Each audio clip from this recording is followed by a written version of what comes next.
Welcome to the Vyas Academy of Science Nagpur. In previous video, we have discussed about Pauli's exclusion principle and shape of atomic orbitals like s orbital, p orbital and d orbital. And now we have to move towards the most important topic of this lesson or most important topic of the inorganic chemistry. And here we have to learn how to write the electronic configuration of any element. कोई element का electronic configuration कैसे लिखना।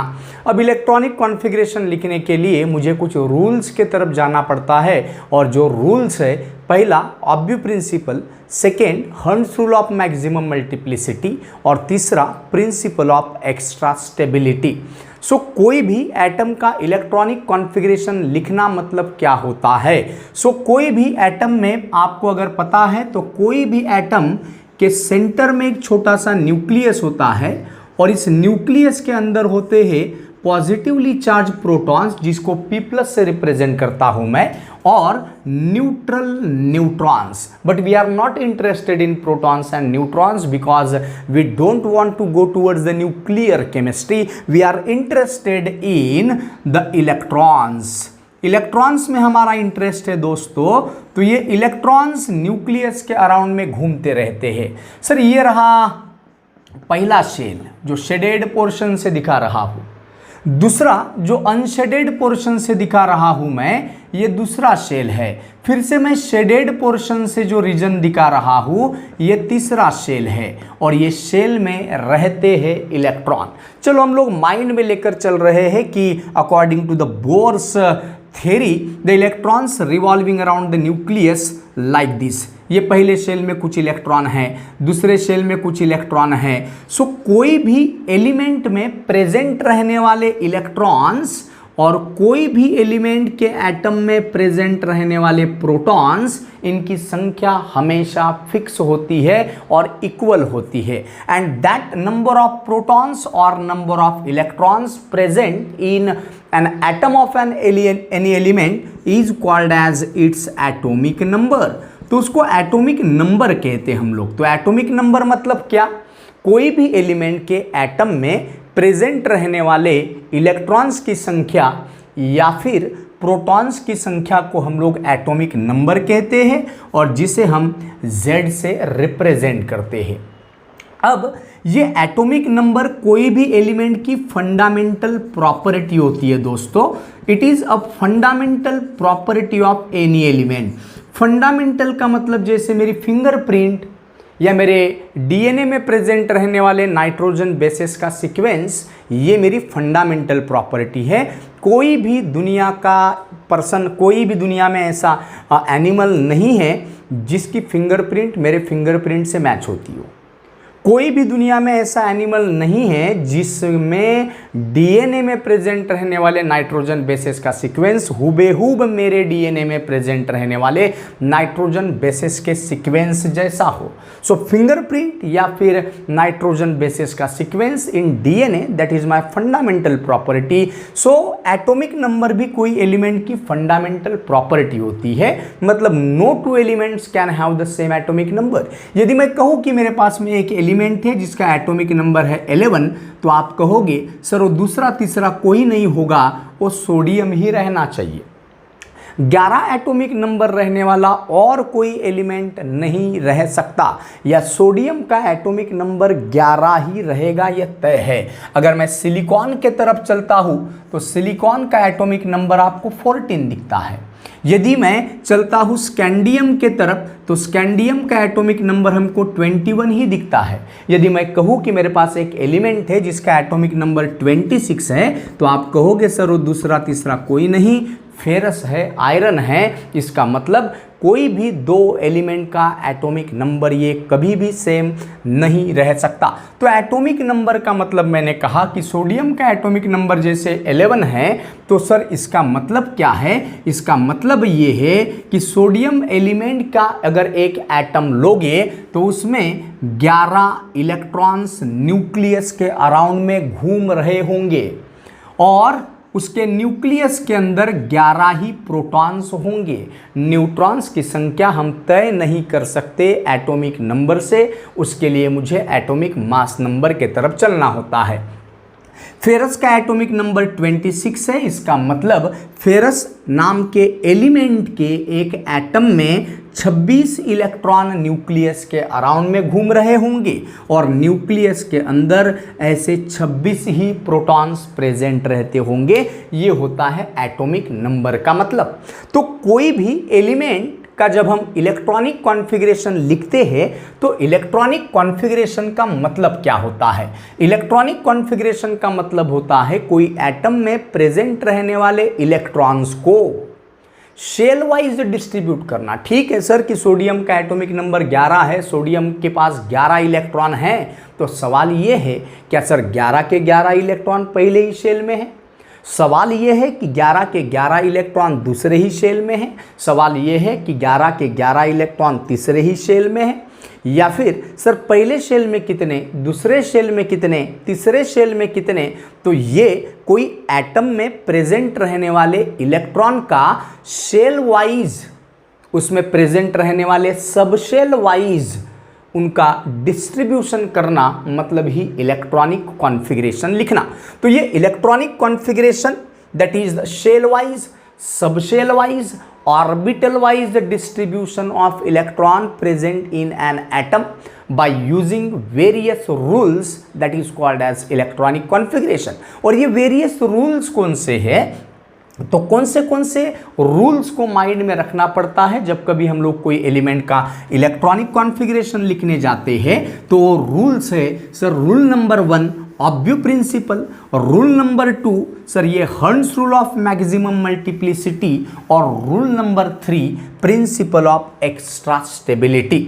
तो sir अब कौन से shell में कितने सबशेल प्रेजेंट रहेंगे और कितने सबशेल में कितने ऑर्बिटल्स प्रेजेंट रहेंगे, ये तो हम लोग प्रीवियस वीडियोस में देख चुके हैं।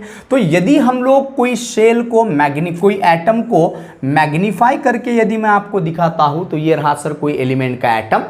इसके सेंटर में एक छोटा सा न्यूक्लियस जिसके अंदर प्रोटॉन्स और न्यूट्रॉन्स प्रेजेंट है। सर ये रहा सर पहला शेल जिसको मैं शेडेड पोर्शन से दिखा रहा हूँ। सर ये रहा दूसरा शेल, ये रहा तीसरा शेल, और ऐसे ही चौथा, पांचवा, ऐसे इनफाइनाइट शेल्स प्रेजेंट रह सकते हैं, जिसके बारे में बात हो चुकी है प्रीवियस वीडियो में। पहले शेल की यदि बात करता हूं तो जिसको के शेल कहता हूं मैं, तो उसमें सब शेल रहता है सिर्फ एक, जिसका नाम है एस। सर दूसरे शेल की यदि बात करता हूं तो दूसरे शेल में रहते हैं दो सब शेल, एक का नाम है एस और एक का नाम है पी। अगर मैं तीसरे शेल की बात करता हूं तो तीसरे शेल में रहते हैं तीन सब शेल, एक का नाम एस, दूसरे का नाम पी और तीसरे का नाम डी। यदि मैं चौथे शेल की बात करता हूं तो चौथे शेल में रहते हैं एस, पी, डी और एफ नाम के ऐसे चार सब शेल। और ऐसे ही हम लोग सामने इस डायग्राम को बढ़ा सकते हैं, फिलहाल कोई ज़रूरत नहीं समझता मैं। सर ये पहले शेल का एस सब शेल है, इसलिए उसके सामने लिखूंगा 1, तो बन जाएगा 1s। ये दूसरे शेल का एस सब शेल है, इसलिए 2 लिखूंगा सामने, बन जाएगा 2s। ये दूसरे शेल का पी सब शेल है तो हम कहेंगे 2p। सर ये तीसरे शेल का s मतलब 3s, 3p, 3d। सर ये चौथे शेल में प्रेजेंट रहने वाले सब shell 4s, 4p, 4d and 4f and so on. तो ये है सर कोई एटम में प्रेजेंट रहने वाले सब शेल। अभी मैं ऑर्बिटल्स की बात नहीं किया कि सर पी सब शेल में भी आप लोगों ने कहे थे कि 3 ऑर्बिटल होते हैं, px, py, pz। D sub shell में भी ऐसे ही 5 ऑर्बिटल होते हैं, dxy, dyz, dxz, dx2, y2, dz2। अब मैं ऑर्बिटल्स की बात नहीं कर रहा हूँ, फिलहाल मैं सब शेल की बात कर रहा हूँ। सो कौन से एटम में कौन से सब शेल रह सकते हैं, सर ये हम लोगों ने यहाँ पर ड्रॉ किए हैं। तो न्यूक्लियस के नज़दीक कौन दिखता है? 1s।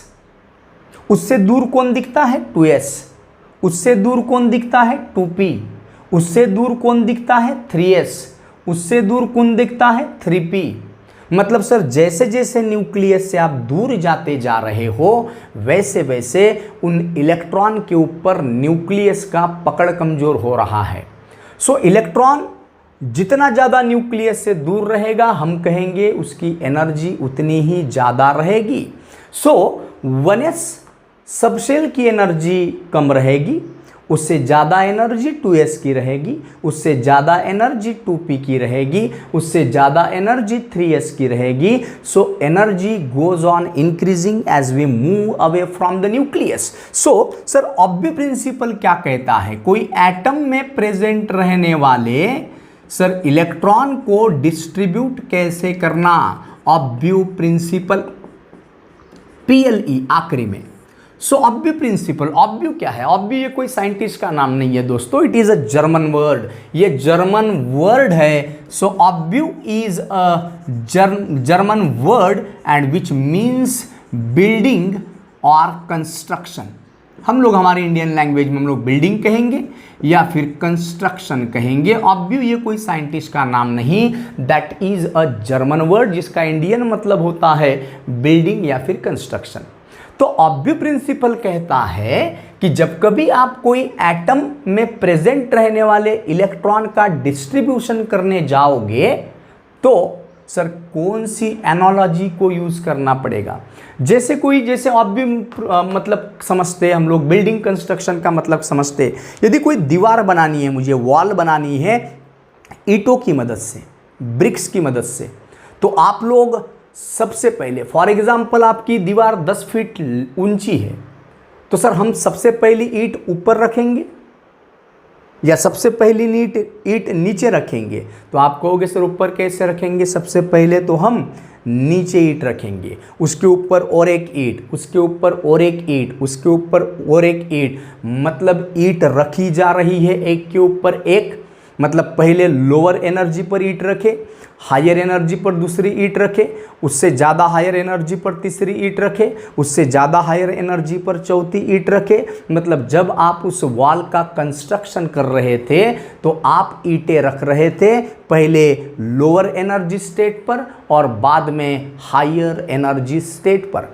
तो ऑब्व्यू प्रिंसिपल का कहना भी वही है कि while writing the electronic configuration of any atom in ground state, ground state का मतलब होता है सर नेचुरल कंडीशन में, ऑर्डिनरी कंडीशन में, जब उसको कोई रेडिएशन नहीं मिल रही है, कोई एनर्जी नहीं मिल रही है, इलेक्ट्रॉन सब अपनी जगह पर है, अपने सबशेल में है, अपने ऑर्बिटल में है, अपने ऑर्बिट्स में है, तब की बात हम लोग कहते हैं ground state. So while writing the electronic configuration, तो ये हम लोगों ने देखे कि कौन से शेल में कितने कितने सबशेल्स रहेंगे। और जनरल बात मैंने बताया कि जैसे जैसे आप लोग कौन न्यूक्लियस से नज़दीक है और कौन न्यूक्लियस से दूर है, ये भी मैंने यहाँ पर बता दिया। और मैंने कहा कि जैसे जैसे आप न्यूक्लियस से दूर भागोगे वैसे वैसे इलेक्ट्रॉन की एनर्जी बढ़ेगी या उन सबशेल की एनर्जी ज़्यादा रहेगी, है। तो ऑब्व्यू का मतलब क्या, बिल्डिंग या कंस्ट्रक्शन। तो जैसे कोई वॉल का कंस्ट्रक्शन करते समय आप पहले लोअर एनर्जी लेवल को कंसिडर करते हो और वैसे ही धीरे धीरे हायर एनर्जी लेवल तक चलते जाते हो।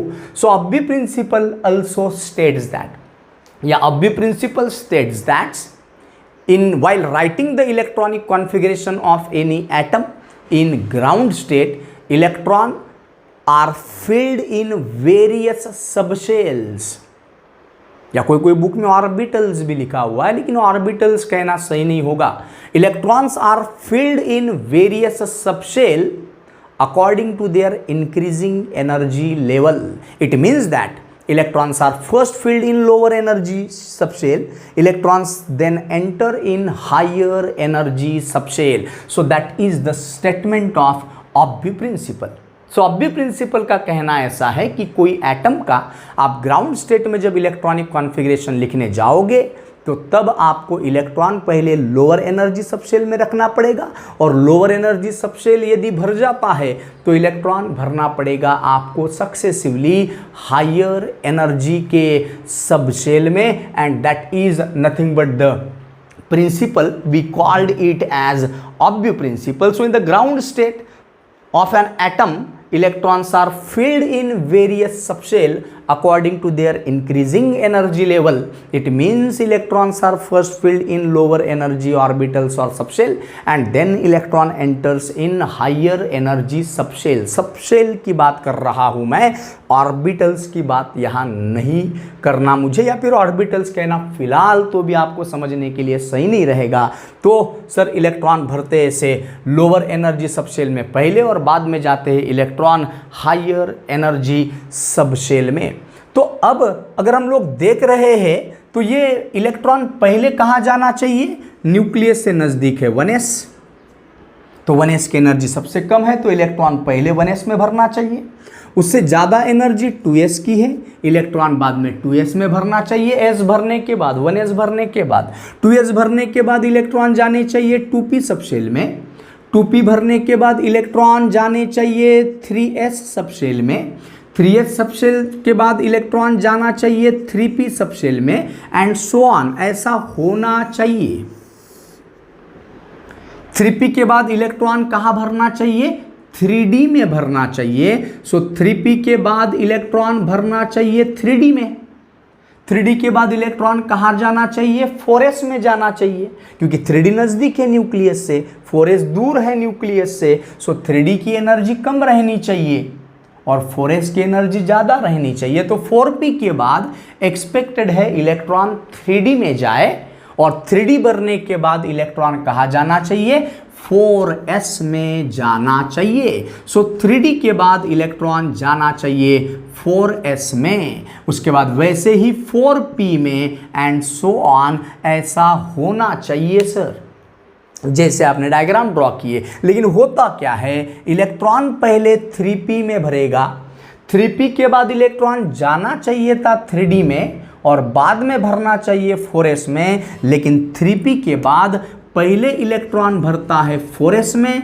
और बाद में इलेक्ट्रॉन भरता है 3d में। तो सर ये ऐसा क्यों होता है, तो उसकी वजह भी मैं आपको बताऊंगा। लेकिन सर ऐसे कितनी बार हम लोग याद रखेंगे, तो अब भी प्रिंसिपल अभी हमको एक डायग्राम ही दे देता है कि भैया आप चिंता मत करो, आप ऐसे कितनी बार याद रखोगे कि 3p के बाद 3d नहीं भरना, पहले 4s भरना और बाद में 3d भरना, आप ऐसे कितनी बार याद रखोगे। तो सर अब उसके लिए मैं डायग्राम ड्रॉ करने जा रहा हूँ कि कौन से सबशेल की एनर्जी कम और कौन से सबशेल की एनर्जी ज़्यादा। तो अब भी प्रिंसिपल हमें एक डायग्राम प्रदान करता है जो मुझे बताएगा कौन से सबशेल की एनर्जी कम और कहाँ इलेक्ट्रॉन पहले जाना चाहिए। डायग्राम ध्यान से याद रखिएगा। 1s, पहले s की सीरीज निकाल देता हूँ। 1s के बाद 2s के बाद 3s के बाद 4s के बाद 5s, मतलब s की सीरीज पहले एक के नीचे एक ड्रॉ कर देता हूँ। 5s के बाद 6s और 6s के बाद 7s, s सबशेल की सीरीज ड्रॉ किया। सर आता p सबशेलची सीरीज ड्रॉ करा, पण पहिल्या शेलमध्ये p सबशेल राहत नाही, p सबशेलची सुरुवात दुसऱ्या शेलपासून होते म्हणून 2sच्या समोरच लिहायचं 2p, 2p च्या खाली मग परत 3p, अब p की सीरीज, 3p के बाद 4p, 4p के बाद 5p, वैसे ही 6p, वैसे ही 7p। सर d की अगर बात करता हूं तो d सबशेल तीसरे शेल से शुरू होता है, तो 3p के सामने 3d, अब एक के नीचे एक d subshell, 3d, 4d, 5d, 6d and 7d। Sir f subshell का हिसाब दे दो अभी आप। f सबशेल शुरू होते हैं चौथे सबशेल से, सो 4f, 5f, 6f और वैसे ही 7f। अब ये सबशेल ड्रॉ कर लिया मैंने। अब कैसे इलेक्ट्रॉन भरेंगे, पहले 1s में भरेगा इलेक्ट्रॉन, वापस जाओ, बाद में 2s में भरेगा इलेक्ट्रॉन, वापस जाओ, बाद में 2p में भरेगा इलेक्ट्रॉन, 1s, वापस गए 2s, 2s के बाद वापस गए 2p, 2p के बाद 3s, 3s के बाद 3p में जाना चाहिए इलेक्ट्रॉन और 3p के बाद इलेक्ट्रॉन जाना चाहिए था 3d में, लेकिन जाता कहाँ है, 4s में। तो ये डायग्राम में क्लियर कट हो रहा है। सर 4s भरल्यानंतर इलेक्ट्रॉन मग भरायचं 3D मध्ये, 3D भरल्यानंतर मग 4s नंतर येतो 4p, मग भरायचं 5s मध्ये, अजून 4d आणि 4f चा नंबर लागला नाही, तर मग असं कितीदा लक्षात ठेवायचं, डायग्रामच लक्षात ठेवा। उसके बाद में 5s भरने के बाद इलेक्ट्रॉन 4d में, 4d के बाद 5p में, उसके बाद में 6s में, उसके बाद में ऐसे ही 4f, 5d, 6p, 7s, ऐसे ही, उसके बाद 5f, उसके बाद 6d, उसके बाद 7p, ऐसे। उसके बाद में इलेक्ट्रॉन जाएगा 6f 7d में, और उसके बाद जाएगा 7f। काफ़ी है सर इतने, क्योंकि हमारे पास जितने एलिमेंट्स है उनका इलेक्ट्रॉनिक कॉन्फ़िगरेशन के लिए इतने सबशेल काफ़ी है, और इसीलिए मैंने 8s या 8p वगैरह लिखा नहीं, ऐसे भी हो सकता है, लेकिन सर एलिमेंट ही नहीं है ना हमारे पास में। तो सर ये ऑब्वी प्रिंसिपल का स्टेटमेंट मैंने आपको बताया, और उसके बाद में बताया कि इलेक्ट्रॉन कैसे भरना। So electron should be first filled in according to the diagram. Electron पहले 1s में भरना चाहिए, वापस जाओ, 1s भरने के बाद इलेक्ट्रॉन 2s में जाना चाहिए, 2s के बाद में इलेक्ट्रॉन वापस जाओ 2p फिर 3s, 2p फिर 3s, 3s भरने के बाद इलेक्ट्रॉन वापस जाओ 3p, और उसके बाद में 3p भरने के बाद 4s, 4s भरने के बाद फिर इलेक्ट्रॉन भरना चाहिए 3d में, उसके बाद ऐसे ही 4p में, ऐसे ही 5s एंड सो ऑन। तो ये सीक्वेंस रहेगा सबशेल का उनके इंक्रीजिंग एनर्जी लेवल के हिसाब से। तो जब कभी कोई एटम का इलेक्ट्रॉनिक कॉन्फ़िगरेशन लिखोगे आप और सबशेल वाइज, तो आपको ये ऑब्वियस प्रिंसिपल की डायग्राम याद रखनी पड़ेगी, और ये रहेगा हमारे सबशेल का सीक्वेंस। अब सवाल ये है सर कि 3p के बाद इलेक्ट्रॉन 3d में भरना चाहिए था, लेकिन पहले इलेक्ट्रॉन 4s में क्यों भरता है, वाई? तो हम कहेंगे सर 4s की एनर्जी लोअर रहती होगी और 3d की एनर्जी हायर रहती होगी। तो ये कैसे क्या आपने जज कर लिए सर कि 4s की एनर्जी कम रहती होगी और 3d की एनर्जी ज़्यादा रहती होगी? भले ही न्यूक्लियस के नज़दीक 3d है, न्यूक्लियस से दूर 4s है, लेकिन एनर्जी की बात चल रही है, तो आप कह रहे हैं एनर्जी 4s दूर रहने के बावजूद भी 4s की एनर्जी कम, और 3D नज़दीक रहने के बावजूद 3D की एनर्जी ज़्यादा। ऐसे क्यों? उसका एक्सप्लेनेशन देने के लिए होती है बोर-बरी स्कीम। बोर-बरी स्कीम, तो बोर-बरी स्कीम क्या कहती है? बोर-बरी स्कीम क्या कहती है? तो यदि Bohr Bury scheme is based on the n+l, n मतलब प्रिंसिपल क्वांटम नंबर और l मतलब एजिमुथल क्वांटम नंबर, तो सर ये कैसे क्या भी n+l कैलकुलेट करेंगे? चलो 4s और 3d की पहले बात कर लेते हैं। 4s, 4 म्हणजे प्रिन्सिपल क्वांटम नंबर 4, चौथा शेल आहे ना, म्हणजे n ची व्हॅल्यू झाली 4 plus s, sir s सबशेलसाठी l ची व्हॅल्यू 0, p साठी 1, d साठी 2, f साठी 3, म्हणजे सर s साठी 0। उत्तर किती येईल? 5। सर हायर एनर्जी 3 म्हणजे तिसरा शेल, प्रिन्सिपल क्वांटम नंबरची व्हॅल्यू 3 आणि डी सबशेलसाठी ॲझिमुथल क्वांटम नंबरची व्हॅल्यू 2, म्हणजे सर याची तुम्हाला व्हॅल्यू दिसते है 4 + 0 मतलब 4, और यहाँ पर 3 + 2 मतलब 5, तो किसकी n+l वैल्यू कम है? 4s की, और 3d की वैल्यू ज़्यादा है। तो बोर-बरी स्कीम कहता है कि 4s की n+l वैल्यू कम रहने की वजह से उसकी एनर्जी कम रहती है, और इसलिए इलेक्ट्रॉन पहले भरता है 4s में। 3d की n+l वैल्यू ज़्यादा है, मतलब एनर्जी ज़्यादा है 4s की तुलना में, इसलिए 4s के बाद इलेक्ट्रॉन भरता होगा 3d में। सर ये रही n+l वैल्यू की सिस्टम। अब हम लोग अगर बात करते हैं तो 5p एंड 4d में अगर हम लोग कंपैरिजन करते हैं, देखो 5p और 4d, तो 5p और 4d की अगर बात करता हूँ तो आपने पहले किसको भरा? 4d को, बाद में किस में इलेक्ट्रॉन भरे 5p में। तो सर क्यों अब ये 4d की n+l वैल्यू कम आती है क्या, 5p की n+l वैल्यू ज़्यादा आती है क्या? तो अब हम लोग दोनों के लिए कैलकुलेट कर देते हैं। 5 म्हणजे 5वा शेल, प्रिन्सिपल क्वांटम नंबरची व्हॅल्यू 5, p सबशेलसाठी ॲझिम्युथल क्वांटम नंबरची व्हॅल्यू 1, 5 + 1 म्हणजे 6, 4d, मग 4d चौथा शेल आहे म्हणजे 4 प्रिन्सिपल क्वांटम नंबर, d सबशेलसाठी ॲझिम्युथल क्वांटम नंबरची व्हॅल्यू 2, याची ॲडिशन पण येईल 6। अरे सर या दोन ऑर्बिटल सबसेलमध्ये कॉम्पिटिशन आहे, 4d ची एनर्जी कमी असेल, 5p ची एनर्जी जास्त असेल, डायग्रामवरून दिसते आहे, पण दोघांच्याही n+l वैल्यू जेव्हा मैं कैलकुलेट किया तो दोनों की n+l वैल्यू मुझे कैसे दिख रही है, सेम। तो सर अब कैसे क्या तय करेंगे कि 4d की एनर्जी कम और 5p की? सो remember that when the two subshell have same n+l value, then the orbit or subshell with low value of n की वैल्यू को मार्क करो। तो 4d के लिए n की वैल्यू है 4 और 5p के लिए n की वैल्यू है 5। तो जिसकी n वैल्यू कम है उसकी एनर्जी भी कम रहेगी। So the comparison between the energy of different subshell is governed by the Bohr-Bury scheme, and according to the Bohr-Bury scheme the subshell will have lower energy value if their n+l value is less and electrons are first filled in that subshell.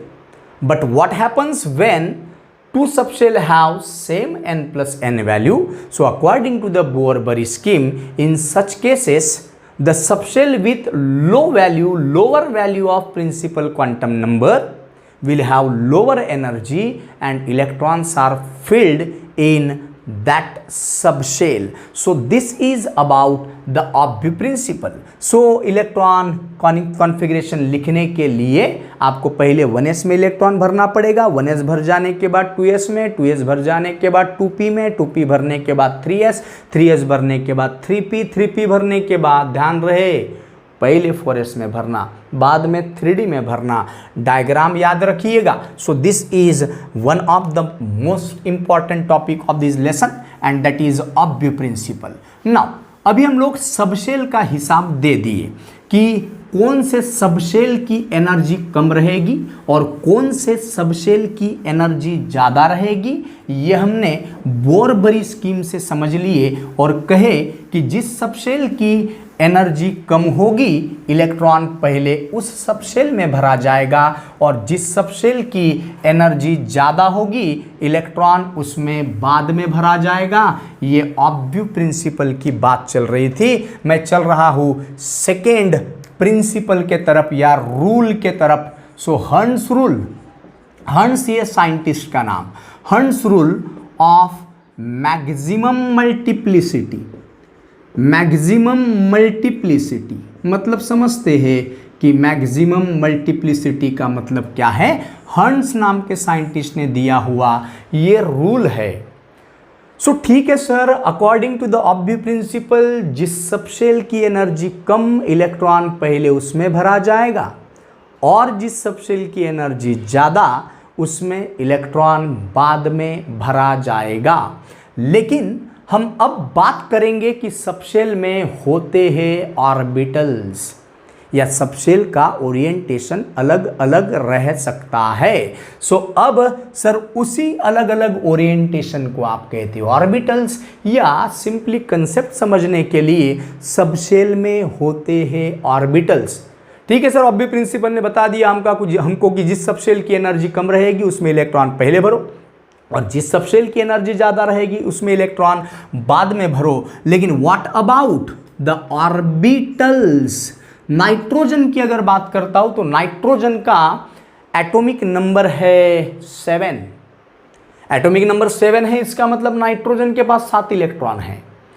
और अब electronic configuration अब्बे principal के मुताबिक मतलब subshell wise कैसे लिखोगे? पहले 1s भरते थे, बाद में 2s, बाद में 2p, जरूरत पड़ेगी तो और लिखेंगे हम लोग। देखते हैं इसमें काम जमता है क्या। सर 7 पैकी एस सबशेलची तुम्हाला ॲझिमुथल क्वांटम नंबर शिकवलं होतं मी, तर एस सबशेलमध्ये मॅक्झिमम 2च इलेक्ट्रॉन राहतात, पी सबशेलमध्ये मॅक्झिमम 6च इलेक्ट्रॉन राहू शकतात, डी सबशेलमध्ये मॅक्झिमम 10 इलेक्ट्रॉन रह सकते हैं, एफ सबशेल में मैक्सिमम 14 इलेक्ट्रॉन रह सकते हैं, चाहे वो सबशेल कोई भी शेल का हो। तीसरे शेल का डी सबशेल रहे या 7वें शेल का डी सबशेल रहे, डी सबशेल की कैपेसिटी ये 10 इलेक्ट्रॉन की ही रहेगी। तो सबशेल वाइज कॉन्फ़िगरेशन लिखना हमें सिखाए ऑब्व्यू प्रिंसिपल ने। और अब subshell wise configuration N7 7 electron, 7 पैकी 2 इलेक्ट्रॉन 1s ठेवू शकेल कारण त्याची कॅपॅसिटीज 2 इलेक्ट्रॉनची आहे। बचे कितने अभी 5 में से 2 इलेक्ट्रॉन फिर 2s रखेगा, बचे कितने अब 7 में से 4 का हिसाब हो गया, बचे सर 3। सो 2p सर पी सबशेल में तो 6 इलेक्ट्रॉन रह सकते हैं, लेकिन 6 इलेक्ट्रॉन है नहीं भैया हमारे पास, 4 का हिसाब तो हो गया, अब 3 ही बचे हैं, तो 3 इलेक्ट्रॉन रख दिया मैंने 2p में। तो ये जो कॉन्फ़िगरेशन आपने लिखे सर ये सबशेल वाइज है, सबशेल वाइज। और सबशेल वाइज इलेक्ट्रॉनिक कॉन्फ़िगरेशन लिखना हमें ऑब्व्यू प्रिंसिपल ने सिखाया है प्रीवियसली, अब भी देखे हमने। लेकिन यदि मैं ऑर्बिटल वाइज लिखना चाहता हूँ, मतलब नाइट्रोजन का atomic number 7, 1s 2s, 1s में 2 2s में 2 कोई दिक्कत नहीं सर, लेकिन 2p सबशेल में रहते हैं 3 ऑर्बिटल्स, px जिसका ओरिएंटेशन अलोंग x एक्सिस है, py जिसका ओरिएंटेशन अलोंग y एक्सिस है, और pz जिसका ओरिएंटेशन अलोंग z एक्सिस है। सो अब मैं 2p सबशेल के ऑर्बिटल लिख रहा हूँ, 2px 2py और 2pz, और एक ही सबशेल के ऑर्बिटल्स की एनर्जी समान होती है ग्राउंड स्टेट में, और ऐसे ऑर्बिटल्स को कहते हैं हम लोग समान एनर्जी वाले ऑर्बिटल। एक ही सबशेल के डीजेनरेटेड ऑर्बिटल्स कहते हैं, आप लोग क्या कहते हैं उसे, डीजेनरेटेड ऑर्बिटल्स। और हर ऑर्बिटल की कैपेसिटी होती है 2 इलेक्ट्रॉन की। पी सबशेल में मैक्सिमम 6 इलेक्ट्रॉन रह सकते हैं, तो 2 इलेक्ट्रॉन 2px में रहते होंगे, 2 इलेक्ट्रॉन 2py में और 2 इलेक्ट्रॉन 2pz में। लेकिन सर अब सवाल ये है कि नाइट्रोजन के 7 इलेक्ट्रॉन हैं, और 7 इलेक्ट्रॉन में से मैंने 2 इलेक्ट्रॉन 1s में भरा, 2 इलेक्ट्रॉन 2s में भरा, और अब मैं कह रहा हूँ कि 2p सबशेल में सर होते हैं ऑर्बिटल्स, और ये ऑर्बिटल्स 2px 2py 2pz, ये तीनों ऑर्बिटल्स की एनर्जी सेम है। ये ऑर्बिटल्स को डीजेनरेटेड ऑर्बिटल्स कहा जाता है, और ऐसे डीजेनरेटेड ऑर्बिटल्स में इलेक्ट्रॉन भरना है, मतलब मुझे ऑर्बिटल वाइज इलेक्ट्रॉनिक कॉन्फ़िगरेशन लिखना सीखना है। कभी सबशेल वाइज कॉन्फ़िगरेशन से ही काम चल जाता है, तो कभी ऑर्बिटल वाइज कॉन्फ़िगरेशन लिखने की ज़रूरत भी पड़ती है। तो अब ऑर्बिटल वाइज कॉन्फ़िगरेशन कैसे लिखेंगे, 7 में से 4 का हिसाब हो गया, अब कितने बचे, 4 का हिसाब हो गया है। और अभी मैं ये इलेक्ट्रॉन यदि भरना है तो इलेक्ट्रॉन भरूंगा मैं 2px में 2 इलेक्ट्रॉन, 2py में 1 इलेक्ट्रॉन, क्योंकि 2 2 4 2 6 हो गए हैं, 1 इलेक्ट्रॉन ये 7, अब इलेक्ट्रॉन बचे नहीं हैं, तो 0 electron will be in 2pz। अब पहले 2px लिखना कि पहले 2py पहले 2pz, सो इसका कोई रूल नहीं है सर। एक चीज़ ध्यान रखिए कि तीनों orbitals are identical in shape, identical in size and identical in energy also. So आप कोई भी ऑर्बिटल पहले लिख सकते हो। कहने का मतलब ऐसा है कि ये 3 डिजेनरेटेड ऑर्बिटल में से एक ऑर्बिटल के पास में 2 इलेक्ट्रॉन रहेंगे, एक ऑर्बिटल के पास में 1 इलेक्ट्रॉन रहेगा, और एक ऑर्बिटल के पास में इलेक्ट्रॉन नहीं रहेंगे। सर ये case number 1। Case number 2, second possibility ऐसे भी हो सकती है, नाइट्रोजन का ऑर्बिटल वाइज कॉन्फ़िगरेशन लिखते समय 1s 2s 2px 2py 2pz and these orbitals are degenerated. तो एक बात तो तय है सर कि सबसे कम एनर्जी वाले 1s ऑर्बिटल में पहले इलेक्ट्रॉन भरेंगे, उससे ज़्यादा एनर्जी वाले 2s में 2 इलेक्ट्रॉन भरेंगे, 7 में से 4 इलेक्ट्रॉन का हिसाब हो गया, अब बचे हैं 3। तो पॉसिबिलिटी ऐसे भी है कि तीनों ऑर्बिटल्स की एनर्जी सेम है, तो 3 इलेक्ट्रॉन भरने के लिए मैं पहले एक एक इलेक्ट्रॉन भरूंगा, एक एक कितने हो गए इलेक्ट्रॉन? 4 5 6 7 इलेक्ट्रॉन। तो मैंने सिंगल सिंगल इलेक्ट्रॉन भरा है। अब ये रही possibility number 2, case 2। And according to the Hertz rule of maximum multiplicity this possibility is correct and this is the electronic orbital wise configuration of nitrogen atom। अब उसका explanation भी दूंगा कि हर्ट्ज क्यों कहते हैं कि ये इलेक्ट्रॉनिक कॉन्फ़िगरेशन ज़्यादा स्टेबल है। सो हर्ट्ज रूल का स्टेटमेंट ये है कि while writing the orbital wise configuration या फिर जब डिजेनरेटेड ऑर्बिटल्स में इलेक्ट्रॉन भरने का समय आता है तो थोड़ा रुको, पहले सिंगल सिंगल सिंगल इलेक्ट्रॉन भरो और इलेक्ट्रॉन बचते हैं तो फिर इलेक्ट्रॉन की पेयरिंग स्टार्ट करो। So Hund's rule of maximum multiplicity का स्टेटमेंट है in degenerated orbitals electrons are first filled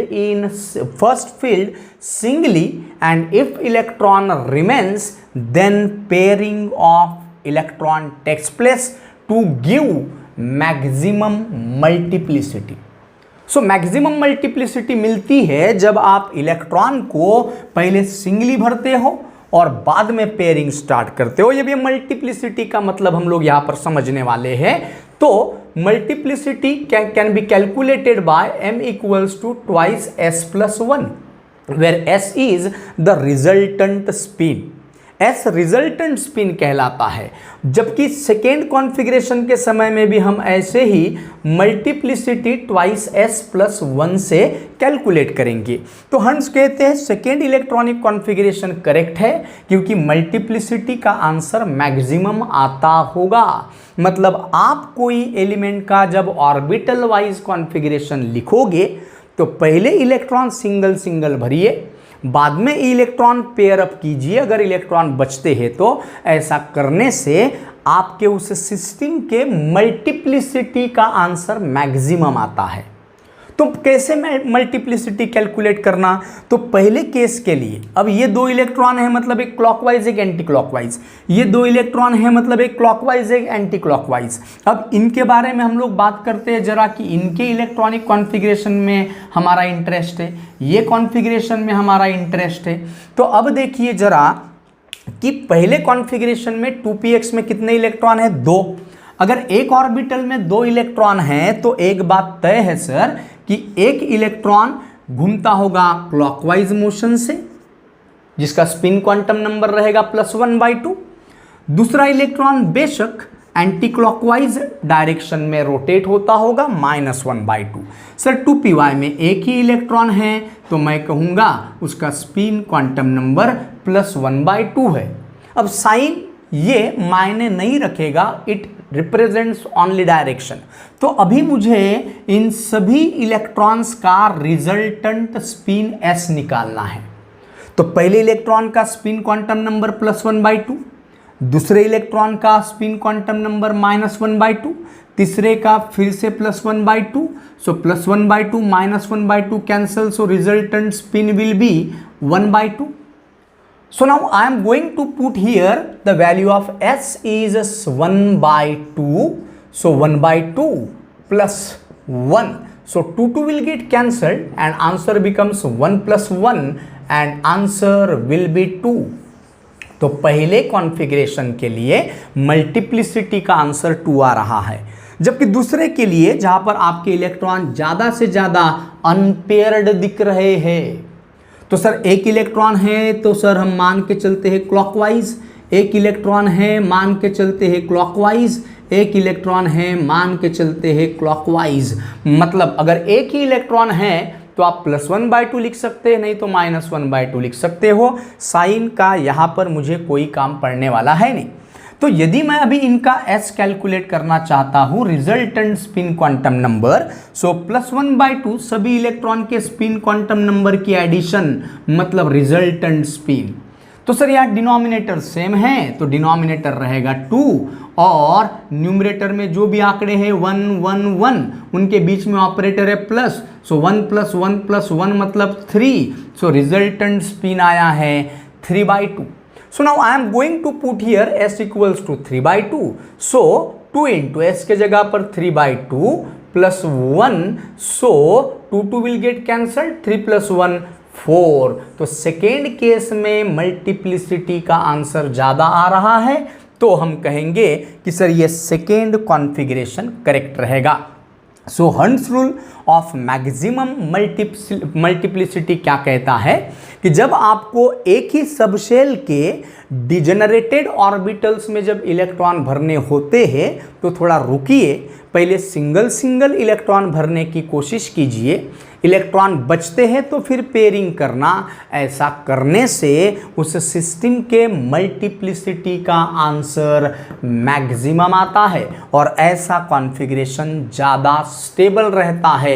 सो एक एग्जाम्पल नाइट्रोजन का मैंने ले लिया है, हम चाहे तो हम कोई और दूसरा एग्जाम्पल जैसे ऑक्सीजन ले सकता हूँ और कोई तीसरा एग्जाम्पल ले सकता हूँ, एग्जाम्पल की कोई भी कमी नहीं है। So this is the hunts rule of maximum multiplicity. So 2.5 mark के लिए आप लोगों को जब क्वेश्चन रहता है ये यूनिवर्सिटी एग्जाम में, so it is expected to mention only one example, कोई भी एक एग्जाम्पल, जैसे मैंने नाइट्रोजन का एग्जाम्पल कंसिडर किया। यदि मुझे ऐसे ही Hund's rule of maximum multiplicity को समझने के लिए यदि फ्लोरीन का कॉन्फ़िगरेशन लिखना है तो फ्लोरीन का एटॉमिक नंबर, चलो फ्लोरीन नहीं सर, हम ऑक्सीजन ले लेते हैं। ऑक्सीजन का एटॉमिक नंबर 8, ऑब्वियस प्रिंसिपल के हिसाब से subshell wise configuration 1s 2s 2p जरूरत पड़ेगी और सामने लिखेंगे। 8 इलेक्ट्रॉन भरना है, 8 में से 2 इलेक्ट्रॉन 1s में, 2 इलेक्ट्रॉन 2s में, 8 में से 4 का हिसाब हो गया, कितने बचे 4। अब p सबशेल में तो मैक्सिमम 6 इलेक्ट्रॉन रह सकते हैं, लेकिन सर हमारे पास तो इलेक्ट्रॉन सिर्फ 4 ही बचे हैं ना, तो 2p में चले जाएंगे 4। Sir according to the obvious principle subshell wise configuration is this, लेकिन ऑर्बिटल वाइज कॉन्फ़िगरेशन लिखने की जब बात आएगी तो मुझे अब सबशेल के ऑर्बिटल्स मेंशन करना पड़ेगा। 2p में होते हैं 3 ऑर्बिटल px py pz और दूसरे शेल के इसलिए 2px 2py 2pz, these are the degenerated orbitals having same energy। so 8 electron भरना है, 1s2 2s2 4 हो गए, अब 4 बचे हैं। हंट्स रूल कहते हैं कि भैया जरा रुको, अभी पहले सिंगल सिंगल इलेक्ट्रॉन तो भरकर देख लो, काम बनता है तो ठीक। सर 8 में से 4 हो गए, 5 6 7, नहीं सर एक इलेक्ट्रॉन बचा हुआ है क्योंकि टोटल इलेक्ट्रॉन 8 है, तो सिंगल सिंगल इलेक्ट्रॉन भर के हो गए, अब पेयरिंग कर दो, तो 2px में 2 इलेक्ट्रॉन आ गए हैं। सो इलेक्ट्रॉनिक कॉन्फ़िगरेशन हम कैसे पढ़ेंगे, 1s2 2s2 2px2 2py1 2pz1। तो ये हो गया sir hunts rule of maximum multiplicity. उसके बाद में हम लोग चल रहे हैं last principal which is useful for writing the electronic configuration. So electronic configuration लिखते समय मुझे 3 रूल्स माइंड में रखने होते हैं, Aufbau principle, Hund's rule of maximum multiplicity और principle of extra stability. So principle of extra stability, तो sir principle of extra stability क्या कहता है? प्रिंसिपल ऑफ एक्स्ट्रा स्टेबिलिटी कहता है कि कोई भी सबशेल जब वैकेंट रहेगा, मतलब पूरी तरीके से खाली, नो इलेक्ट्रॉन, या फिर आधा भरा हुआ रहेगा, मतलब हाफ फील्ड, या फिर पूरी तरीके से भरा हुआ रहेगा, कंप्लीटली फील्ड। तो यदि कोई सबशेल वैकेंट है, हाफ फील्ड है या फिर कंप्लीटली फील्ड है, तो ऐसे सबशेल एक्स्ट्रा स्टेबल होते हैं। अब क्यों होते हैं उसका भी एक्सप्लेनेशन देता हूं सामने मैं आपको। Sir so remember that vacant, half filled और completely filled subshells are extra stable. For example if you are talking about d subshell, तो डी सबशेल की मैक्सिमम कैपेसिटी कितने इलेक्ट्रॉन की है? 10 इलेक्ट्रॉन की। तो यदि ये वैकेंट रहता है, मतलब 0 इलेक्ट्रॉन रहते हैं, यदि ये आधा भरा हुआ है, मतलब 10 के आधा 5, यदि इसमें 5 इलेक्ट्रॉन रहते तो आप कहोगे हाफ फील्ड, और यदि इसमें 10 भी इलेक्ट्रॉन रहते मतलब कैपेसिटी फुल है sir, so full field, completely field.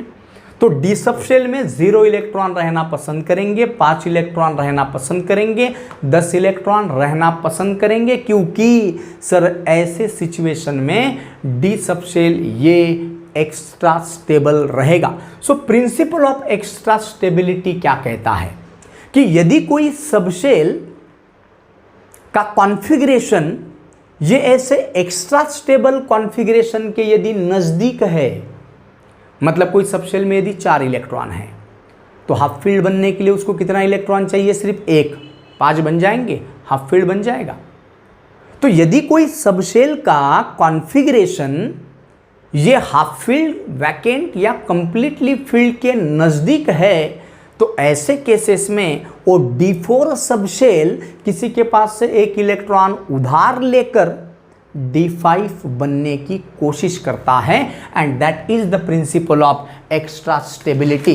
So principle of extra stability states that the element having electronic configuration near to extra stable configuration, ऐसे एलिमेंट्स जिनका इलेक्ट्रॉनिक कॉन्फ़िगरेशन ये near to extra stable configuration है, then that subshell will try to acquire such type of extra stable configuration by the electron or by gaining the electron from any orbital। कोई orbital से उधार लेकर वो खुद को extra stable बनाने की कोशिश करते हैं। सो रिमेंबर दैट शुरुआत क्या होनी चाहिए कि वैकेंट, हाफ फील्ड और completely filled subshells are extra stable, and principle of extra stability states that कि if the element have vacant, half filled or completely filled, or if the element have the electronic configuration nearer or closer to the vacant, half filled or completely filled or extra stable configuration, then that element, that the subshell will try to acquire such type of electronic configuration by gaining electron from other subshell। So that is called as principle of extra stability। For example, यदि मैं बात करता हूँ chromium की, तो chromium का atomic number है दोस्तों 24, और एटॉमिक नंबर का मतलब बताया मैंने कि एटॉमिक नंबर ये बताता है कि क्रोमियम के पास 24 इलेक्ट्रॉन है, और ये 24 electron shell wise, sub shell wise, orbital wise कैसे प्रेजेंट है ये बताना, मतलब इलेक्ट्रॉनिक कॉन्फ़िगरेशन लिखना। तो इलेक्ट्रॉनिक कॉन्फ़िगरेशन क्या होना चाहिए, मैं सबशेल वाइज ही लिखता हूँ पॉलीज एक्सक्लूजन प्रिंसिपल के हिसाब से। पहले 1s, 2s, बाद में 2p, बाद में 3s, बाद में 3p, बाद में रहता तो 3d पहले ही है, रहता 4s बाद में ही, लेकिन इलेक्ट्रॉनिक कॉन्फ़िगरेशन जब भरोगे, इलेक्ट्रॉन जब भरोगे तो 3p के बाद पहले इलेक्ट्रॉन कहाँ भरा जाएगा? 4s में भरा जाएगा। रहने का सीक्वेंस तो यही है, 24 इलेक्ट्रॉन भरना है, 24 में से 1s तो 2 ही इलेक्ट्रॉन रख सकता है सर, बचे 22, 22 में से 2 इलेक्ट्रॉन 2s रखेगा, बचेंगे सर 20, 20 में से 2p 6 इलेक्ट्रॉन रख सकता है, उसकी कैपेसिटी है मैक्सिमम। सर 24 में से 10 भर के हो गए, 14 बचे हैं, 14 में से 2 इलेक्ट्रॉन 3s रखेगा, सर बचे अभी 12 इलेक्ट्रॉन, 12 में से फिर से 3p रखेगा 6। अब कितने इलेक्ट्रॉन भरने के बाकी है? 6।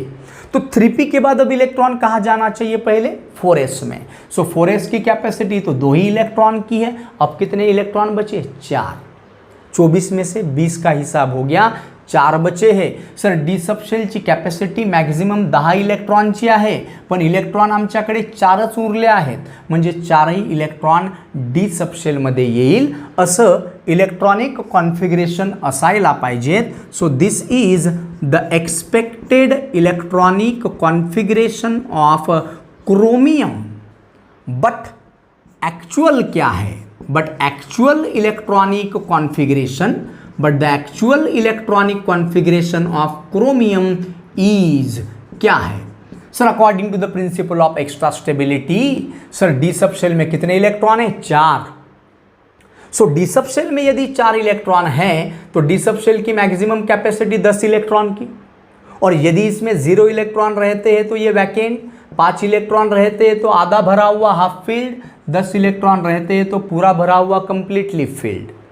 तो सर ये जो D4 है ये किसके नज़दीक है? D5 के, एक ही इलेक्ट्रॉन कम है ना भैया उसके पास में। So this D4 have electronic configuration closer to the D5 and D5 is nothing but the half filled configuration, extra stable configuration. So ऐसे सिचुएशन में ये 3D सबशेल क्या करता है, खुद को एक्स्ट्रा स्टेबल बनाने के लिए 4s से एक इलेक्ट्रॉन ले लेता है अपने पास। तो अब एक्चुअल इलेक्ट्रॉनिक कॉन्फ़िगरेशन बनेगा 1s2, बाकी में कोई चेंजेस नहीं, 2p6, 3s2, 3p6, 3d के पास 3d आणि 4s चा एनर्जी डिफरन्स कमी आहे म्हणून इलेक्ट्रॉन 4s मधलाच 3d मध्ये येईल, 3p मधला नाही। 3p और 3d के बीच में सफिशिएंट एनर्जी गैप है, तो इलेक्ट्रॉन 3p का 3d में नहीं जा सकता। जो कुछ भी उधार लेना है वो 4s से ही लिया जा सकता है क्योंकि उनके बीच का एनर्जी डिफरेंस कम है। सो 3p6 3d में एक इलेक्ट्रॉन आ जाएगा, बन जाएगा 3d5 और ये बन जाएगा अभी 4s1 and this is the actual electronic configuration. ये तो रहना चाहिए हमारे हिसाब से, but principal of extra stability कहता है कि ये ऐसा इलेक्ट्रॉनिक कॉन्फ़िगरेशन होता है क्रोमियम का, क्योंकि D4 have configuration closer to the D5 and which is nothing but the half filled extra stable. So in such case D4 will except one electron to become half filled extra stable. So such type of electronic configuration is the actual electronic configuration of chromium। वैसे ही अगर मैं दूसरा example लेता हूं तो copper का एक example ले सकता हूं मैं, कॉपर जिसका एटॉमिक नंबर है 29। सो एटॉमिक नंबर 29, फिर से वही सबसे लिखूंगा मैं 1s 2s 2p 3s 3p उसके बाद 3d उसके बाद 4s, रहने के सीक्वेंस के हिसाब से। आप पहले 4s और बाद में 3d अगर लिखोगे तो आप एनर्जी लेवल के हिसाब से लिख रहे हो, मीनिंग एक ही है। 29 एटॉमिक नंबर मतलब कॉपर के एटम के पास 29 इलेक्ट्रॉन, 29 में से 2 इलेक्ट्रॉन 1s में बचे 27, 2 इलेक्ट्रॉन 2s में बचे 25, 6 इलेक्ट्रॉन यहाँ पर बचे सर 19 इलेक्ट्रॉन, 19 में से 2 इलेक्ट्रॉन अब बचे जाएंगे 3s में, उसके बाद 17 बचे सर, यहाँ गए सर 6 इलेक्ट्रॉन, अब बचे 11 इलेक्ट्रॉन। सो 11 में से पहले 2 इलेक्ट्रॉन 4s में, अब 3d में बचे हुए 9 इलेक्ट्रॉन जाने चाहिए। सो 3d9 ये एक्सपेक्टेड इलेक्ट्रॉनिक कॉन्फ़िगरेशन है, ऐसा होना चाहिए। लेकिन जरा गौर से देखोगे तो 3d9 सर, ये 3d9 डी सबशेल कहता है कि मेरे पास 9 इलेक्ट्रॉन रहने से बेहतर 10 इलेक्ट्रॉन रहे। डी सबशेल कहता है कि मेरे पास 9 इलेक्ट्रॉन रहने से बेहतर 10 इलेक्ट्रॉन रहे। ऐसा होने से मैं कंप्लीटली फील्ड बन जाऊंगा, मैं एक्स्ट्रा स्टेबल बन जाऊंगा और जिसकी वजह से मेरे पास एक्स्ट्रा स्टेबिलिटी आएगी। कोई भी बात अगर करो पूरे ब्रह्मांड में तो हर चीज़ ये लेस स्टेबल से मोर स्टेबिलिटी के तरफ जाने की कोशिश करती है, हर संभव कोशिश करेगा। यहाँ पर भी वैसे ही हो रहा है कि अब एक इलेक्ट्रॉन 4s का कहाँ चले जाएगा 3d में, ताकि वो बन जाएगा 3d10। So actual electronic configuration of copper is 1s2, बाकी तो कोई चेंजेस नहीं, 2s2 2p6 3s2 3p6 3d9 sorry 3d10 and 4s1। सो यदि आपको एग्जाम में रहता है कि write the electronic configuration of copper, so definitely you have to write this abnormal actual electronic configuration. Chromium actual abnormal electronic configuration लिखना पड़ेगा, expected electronic configuration का कोई भी काम नहीं है। अब सवाल ये है कि सर ये 3d5 ये ज़्यादा स्टेबल क्यों है, why it is more stable, और 3d4 ये लेस स्टेबल क्यों है। तो आपने कहे सर, पहले ही तो आपने कहे कि हाफ फील्ड इलेक्ट्रॉनिक कॉन्फ़िगरेशन ये एक्स्ट्रा स्टेबल होता है, तो सवाल वही तो है कि भैया ये हाफ फील्ड होने से ऐसे इसके पास क्या आ जाता है कि ये ज़्यादा स्टेबल बन जाता है। 3d4 से 3d5 बेहतर क्यों है, 3d9 से 3d10 बेहतर क्यों है, मोर स्टेबल क्यों है? वो कंप्लीटली फिल्ड है इसीलिए। लेकिन ऐसा क्या होता है जब सब शेल हाफ फिल्ड बनता है, कंप्लीटली फिल्ड बनता है और ज़्यादा स्टेबल बन जाता है? So question is why half filled और completely filled subshells are extra stable? So reason behind this principle of extra stability. तो क्या रीजन है, ध्यान से देखिएगा जरा, मैं यहां पर जगह बना रहा हूं। यदि डी सबशेल में 4 इलेक्ट्रॉन रहते और यदि डी सबशेल में 5 इलेक्ट्रॉन रहते, मैंने कहा कि D5 ये ज़्यादा स्टेबल है। क्यों? तो एक्सप्लेनेशन जरा यहाँ देख लीजिए। डी सबशेल में 4 इलेक्ट्रॉन, आपको पता है डी सबशेल में कितने ऑर्बिटल्स होते हैं? 5। नाम होता है dxy, dyz, dxz, dx2y2, dz2।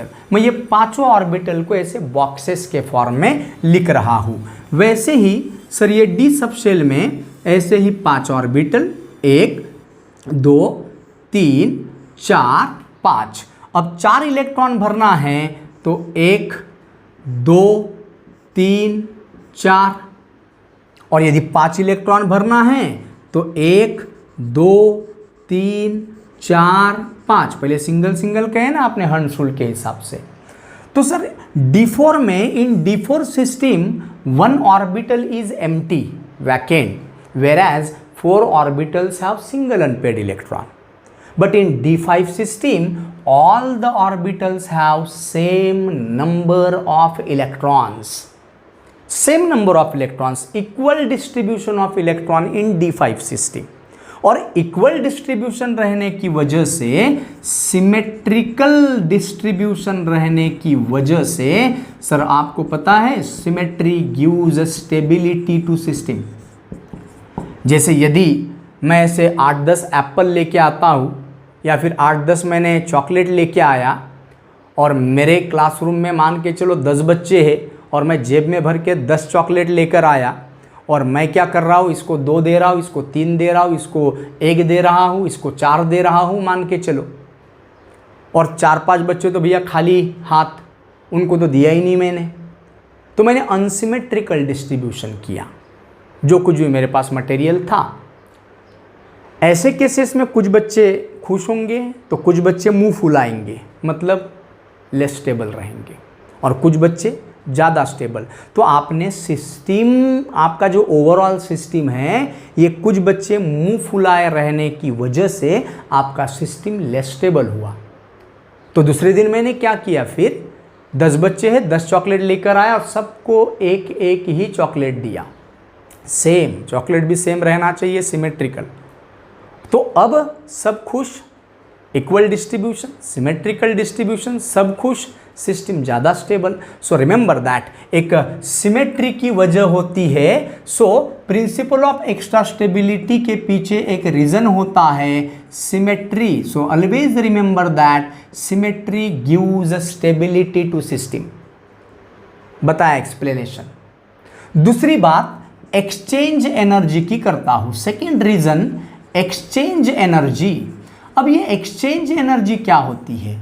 तो डिजेनरेटेड ऑर्बिटल्स में एक इलेक्ट्रॉन एक ऑर्बिटल का दूसरे ऑर्बिटल के इलेक्ट्रॉन के साथ यदि एक्सचेंज हो जाता है, ठीक है ना, वैकेंट नहीं, वैकेंट जर असेल तर एक्सचेंज कसं होणार? अगर मेरे पास में 2 रोटियां है और मेरे दोस्त ने भी टिफिन में 2 रोटियां लाया, तो एक्सचेंज मैं उसके पास से 1 रोटी लूँगा या फिर वो मुझे दे देगा। लेकिन सर उसने टिफिन ही नहीं लाया, वैकेंट है, तो फिर एक्सचेंज थोड़ी ना हुआ, आपने तो उसको दिए नहीं। सर यहाँ एक्सचेंज करना है, मतलब एक्सचेंज उन्हीं के बीच में होगा जिनके पास में कुछ है। तो सर एक्सचेंज किस किस तरीके से हो सकता है? सो एक्सचेंज का मतलब होता है, एक्सचेंज ऑफ इलेक्ट्रॉन का मतलब होता है the shifting of electron from one orbital to another orbital of the same subshell, that is called as exchange of electron, shifting of electron, and whatever the energy associated with that shifting or exchange, that is called as exchange energy. So exchange कहाँ से कहाँ? Sir पहले orbital से दूसरे orbital, यहाँ से यहाँ या यहाँ से यहाँ, बात एक ही हुई ना सर, एक एक्सचेंज। सर पहिल्या ऑर्बिटल मधून इलेक्ट्रॉन दुसऱ्या ऑर्बिटल मध्ये एक्सचेंज होऊ शकतो, दूसरा एक्सचेंज। सर पहिल्या ऑर्बिटलमधला इलेक्ट्रॉन तिसऱ्या और चौथ्या ऑर्बिटलमध्ये एक्सचेंज होऊ शकतो, 3 एक्सचेंज झाले सर. आता दुसऱ्याकडून इलेक्ट्रॉन तिसऱ्यामध्ये एक्सचेंज होऊ शकतो, दुसऱ्याकडून इलेक्ट्रॉन चौथ्यामध्ये एक्सचेंज होऊ शकतो. 3 आणि 2 5 झालेत सर. आणि आता एक एक्सचेंज सर तिसऱ्या ऑर्बिटलमधला इलेक्ट्रॉन हा जाऊ शकतो कुठे, चौथ्या ऑर्बिटलमध्ये. वॅकेंट ऑर्बिटलमध्ये इलेक्ट्रॉनचा एक्सचेंज नाही, त्याने टिफिनच आणला नाही आहे, तर एक्सचेंज त्यांच्यामध्ये होणार नाही.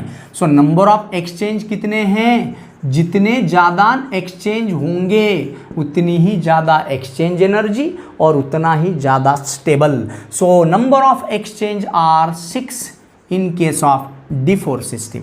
D5 मध्ये बघा बरं, 1 to 2, 1 to 3, 1 to 4, 1 to 5. पाचव्या ऑर्बिटलमध्ये इलेक्ट्रॉन आहे म्हणून किती एक्सचेंज झाले, 4. आता सर 2 to 3, 2 to 4, 2 to 5, 4 आणि 3 7 झाले सर. त्याच्यानंतर सर तिसऱ्याकडून चौथ्याकडे, त्याच्यानंतर तिसऱ्याकडून पाचव्याकडे किती एक्सचेंज झाले, 4 3 7 2 9 और एक एक्सचेंज बचा है कहाँ से कहाँ, चौथे ऑर्बिटल से पांचवें ऑर्बिटल के तरफ. तो हम कहेंगे sir here number of exchanges are 10 और जितने एक्सचेंजेस की पॉसिबिलिटी रहेगी सो जहाँ एक्सचेंज ज़्यादा वहाँ एक्सचेंज एनर्जी ज़्यादा, मोर एक्सचेंज एनर्जी. और जहाँ एक्सचेंज एनर्जी ज़्यादा है ऐसा सिस्टम ज़्यादा स्टेबल होता है. सो एक्सचेंज एनर्जी किस में ज़्यादा है, D5 में, क्योंकि उसमें नंबर ऑफ एक्सचेंज ज़्यादा है.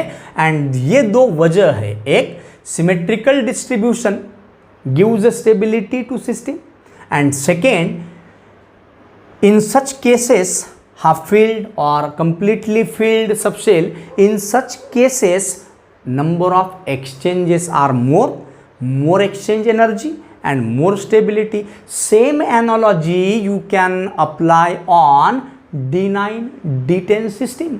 लेकिन एक ही एग्जाम्पल देना काफ़ी है sir. This is about the principle of extra stability. So what we have learn today, sir, we have learned to write the electronic configuration of some element. कौन से rule की मदद से, Aufbau principle, Hund's rule of maximum multiplicity and principle of extra stability. Here I have to stop. In next video we will learn to write the electronic configuration of first 30 elements. पहले 30 element का electronic configuration आपको next video में लिखना आ जाएगा. So here I have to stop. Thank you so much.